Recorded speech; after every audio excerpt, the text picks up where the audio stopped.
Hi friends, ನಮಸ್ಕಾರ. ನಮ್ಮವರೇ ನಮ್ಮ ಶತ್ರುಗಳು ನಿಜ. I want to share with you one incident that happened very recently in Canada. ನನಗೆ ಡಾಕ್ಟ್ರು ಪ್ರಿಸ್ಕ್ರಿಪ್ಷನ್ ಮೆಡಿಕಲ್ ಶಾಪ್ ಕಳಿಸ್ಬೇಕಾಗಿತ್ತು. ಮೋಸ್ಟ್ಲಿ ಸಮ್ ಟೆಕ್ನಿಕಲ್ ಗ್ಲಿಚ್ ಏನೋ ಸಮಥಿಂಗ್ ಗೊತ್ತಿಲ್ಲ. ಸೊ ಪ್ರಿಸ್ಕ್ರಿಪ್ಷನ್ನು ಮೆಡಿಕಲ್ ಶಾಪ್ಗೆ ರೀಚ್ ಆಗಿರಲಿಲ್ಲ. ಸೊ ದೆನ್ ಮತ್ತೆ ನಾನು ನಮ್ಮ ಮೆಡಿಕಲ್ ಶಾಪಿಂದ ಕ್ಲಿನಿಕ್ 4 ಕಿಲೋಮೀಟರ್ಸ್ ಇದೆ. ವಾಪಸ್ ಹೋದೆ. ಅಲ್ಲಿ ನೋಡಿದ್ರೆ ಕನ್ನಡದವ್ರು ಇದ್ದರು ಒಬ್ಬರು. ನಾನು ಕೇಳಿದ್ರೆ, ಮೇಡಮ್ ಈ ಥರ ಪ್ರಿಸ್ಕ್ರಿಪ್ಷನ್ ರೀಚ್ ಆಗಿಲ್ಲ, can you please give me the printout so that I can just go and buy in the next door ಅಂತ ಕೇಳಿದ್ರೆ, ನೋ ಆಗೋದಿಲ್ಲ, ರೂಲ್ಸ್ ಒಪ್ಕೊಳ್ಳೋದಿಲ್ಲ, ಹಂಗಿಂಗೆಲ್ಲ ಹೇಳ್ತಾರೆ. ನೋಡಿ, ನಮ್ಮ ಕನ್ನಡದವರೇ ಅವರೊಂದು ಸ್ಟೆಪ್ಪು ಮುಂದೆ ತೊಗೊಳಕ್ಕೆ ನಮ್ಗೆ ಹೆಲ್ಪ್ ಮಾಡೋಕ್ಕೆ ಬರಲಿಲ್ಲ. ಅಟ್ ದ ಸೇಮ್ ಟೈಮು ಶ್ರೀಲಂಕಾದವರು ಮತ್ತು ನಮ್ಮ ಬೇರೆ ಕೆನಡಿಯನ್ಸ್ ಎಲ್ಲ ಇಲ್ಲಿ ಕೆಲಸ ಮಾಡ್ತಾರೆ ಸೇಮ್ ಕ್ಲಿನಿಕಲ್ಲಿ.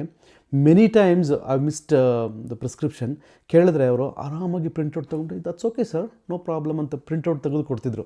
ಬಟ್ ನಮ್ಮ ಕನ್ನಡದವರು ಅಷ್ಟು ಮಾತ್ರ ಮಾಡೋಕ್ಕಾಗಲಿಲ್ಲ. ನೋಡಿ, ಅದಕ್ಕೆ ಹೇಳೋದು ನಮ್ಮವ್ರು ನಮಗೆ ಶತ್ರುಗಳಂತ. ಎಲ್ಲಿದ್ರೂ ಹೆಲ್ಪ್ ಮಾಡೋಕ್ಕೆ ಬರೋದಿಲ್ಲ. ನಮ್ಮವ್ರು ನಮ್ಮ ಕಮ್ಯುನಿಟಿದವ್ರು ನಮಗೆ ಹೆಲ್ಪ್ ಮಾಡ್ಕೊಂಡಿರ್ತಾನೆ, ನಮ್ಮ ಎಲ್ಲರೂ ಮೇಲೆ ಬರೋಕ್ಕಾಗೋದು. ಬಟ್ ನಮ್ಮವ್ರು ಮಾಡೋದಿಲ್ಲ. So that's the biggest problem.